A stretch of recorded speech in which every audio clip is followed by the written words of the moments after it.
Qu'est-ce qui se passe, les amis? Qu'est-ce qui se passe? Jordi Alba, 34 ans, légende du Barça, on peut le dire quand même, qui va donc quitter le Barça à la fin de la saison. Qu'est-ce qui se passe? Là, trop de bonnes nouvelles qui s'enchaînent, parce qu'on va pas se mentir, on peut dire enfin.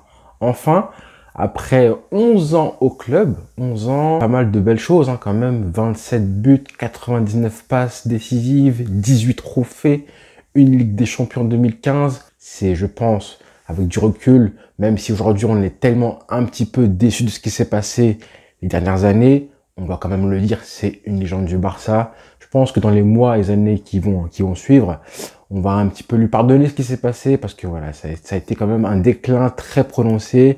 Il a été, je pense, un des plus gros symboles de la déchéance du Barça lors des dernières années.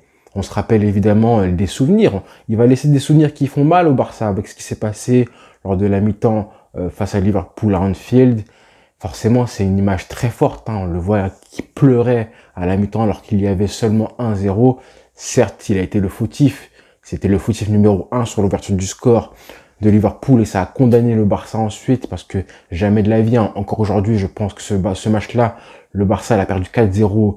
Mais si on avait été concentré et moins peureux, le Barça aurait dû gagner ce match-là. Gagner à Anfield au lieu de perdre 4-0.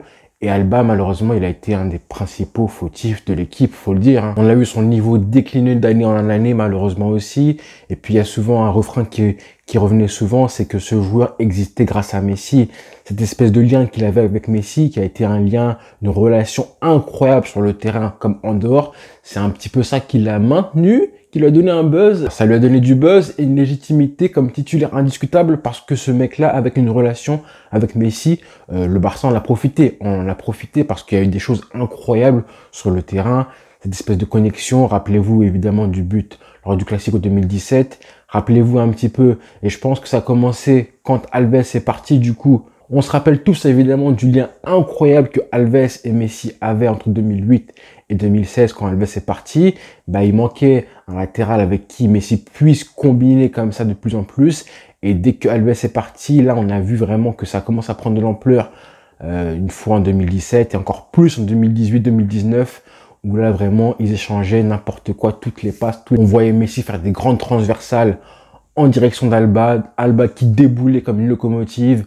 Vraiment. Cette passe-là, c'était vraiment un cheat code où Messi trouvait l'ouverture à chaque fois et ça arrivait pile dans le bon appel, dans la zone où Alba arrivait dans la bonne vitesse, dans la bonne zone.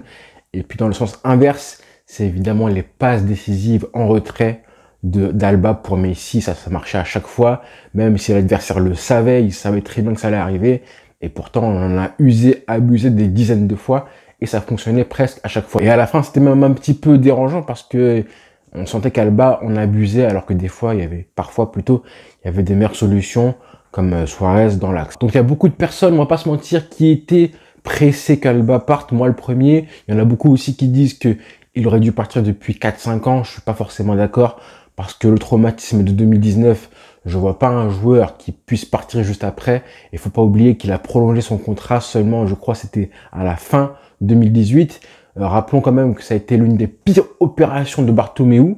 Clairement, pour moi, ça a été un des motifs pour lesquels le club a sombré financièrement. Et ça a plombé les finances du club, clairement. On ne prolonge pas un joueur de 30 ans. À l'époque, il allait presque avoir 30 ans. Il avait 29 ans en fin 2018. Mais un joueur de 30 ans, jamais de la vie, on le prolonge pendant 5 ans ensuite. Ça n'existe pas. J'ai vu ça récemment au PSG avec Marquinhos, qui a prolongé là récemment pour 5 ans jusqu'à 2028. Moi, ça me scandalise. Surtout vu le salaire de Jordi Alba, qui était normalement supposé être là l'année prochaine, le joueur le mieux payé du Barça avec 36 millions d'euros.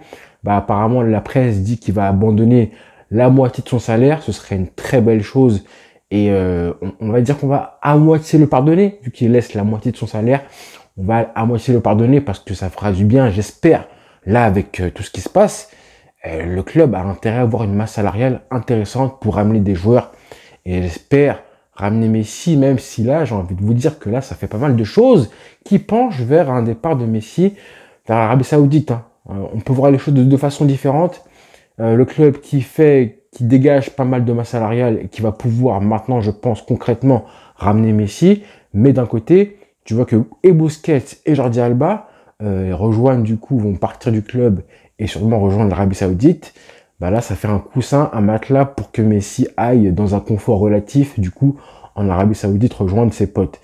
Franchement, j'ai pas envie de voir ça. On en saura plus, je pense, dans les jours qui suivent. En tout cas, si Matteo Alemany arrive à faire revenir Messi, le club, Laporta, parviennent à faire revenir Messi tout en dégageant en plus Busquets la même année avec Piqué et Jordi Alba, franchement, les mecs très costauds. Très costauds. On a réussi pratiquement à nettoyer l'effectif. Hein. Presque, malheureusement, on a prolongé Sergio Roberto et Marcos Alonso.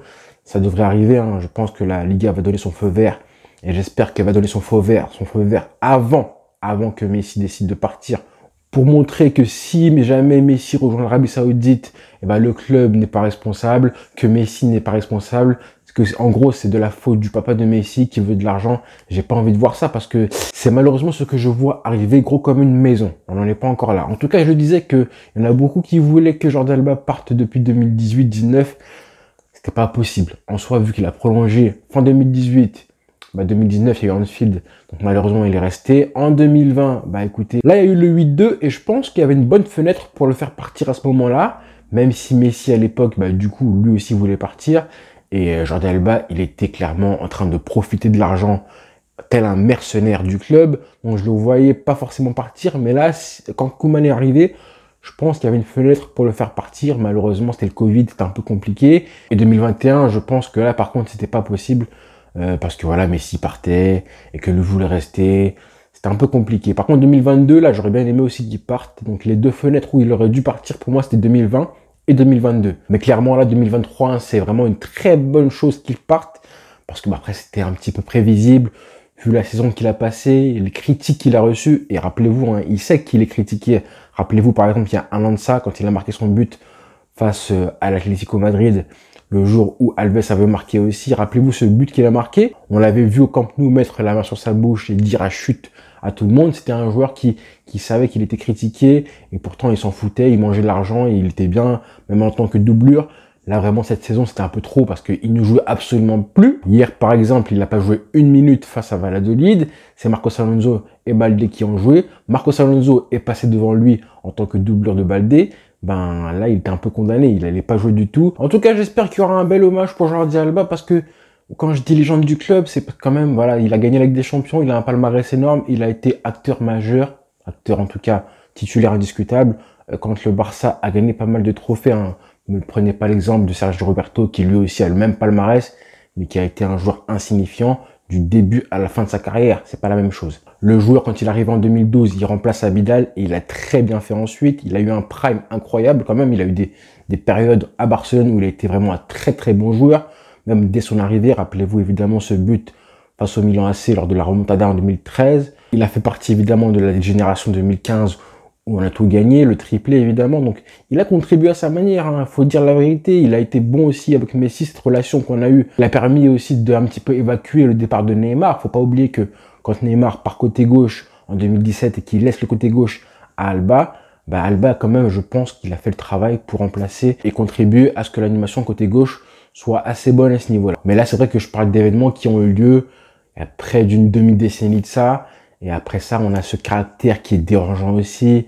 Il a souvent eu l'image du petit rageux, du petit rat provocateur qui est insupportable pour les autres équipes, qui provoque aussi les joueurs adverses. Il a un petit peu cette espèce d'image-là. Et c'est vrai que pour les adversaires, et même quand tu es fan du Barça, des fois, il est insupporté par son caractère. Ça, faut être honnête aussi. Mais bon, s'il part dimanche, là, et que voilà, il permet aussi à ce que Messi revienne, si le mec part et que Messi le rejoint, là, je pense que, voilà, ça va l'insulter sévère. Par contre, là, si vraiment il part dimanche, il y a l'hommage et tout, la conférence de presse et l'hommage, du coup, au Camp Nou, avec Busquets qui fait son hommage, son dernier match. Jordi Alba aussi, apparemment un troisième joueur du Barça qui pourrait partir. Parce qu'en plus, c'est le dernier match au Camp Nou, hein, donc il y aura forcément un hommage pour eux tous. Ceux qui voudront partir voudront recevoir un hommage au Camp Nou. Donc on aura, je pense, on sera fixé pour tous les départs avant la fin de la semaine. Donc je pense que si le mec arrive à partir du Camp Nou de Barcelone et que ça contribue à ce que Messi revienne, je dis pas qu'ils partiront en héros, mais on s'en rappellera quand même. On s'en rappellera, on se souviendra que Messi quand même, ça va contribuer à ça fait plaisir. En tout cas, là, il se passe des choses au Barça niveau mercato, les départs. On est vraiment sur un changement de cycle total. Je sais pas si les gens réalisent, on a perdu 3 capitaines cette saison. D'ailleurs, apparemment, le prochain capitaine, ça pourrait être Araujo, en tout cas un des 4 capitaines de l'équipe. J'ai envie que ce soit lui si Messi ne revient pas. Mais en tout cas, hein, tu perds tes 3 capitaines la même année. Busquets, Piqué, Alba. Alors que tout le monde pensait que Xavi allait être hyper amical avec ces joueurs-là. Hein, le FC Amigo, comme on dit. Et pourtant, bah non, c'est Xavi qui les a mis sur le banc.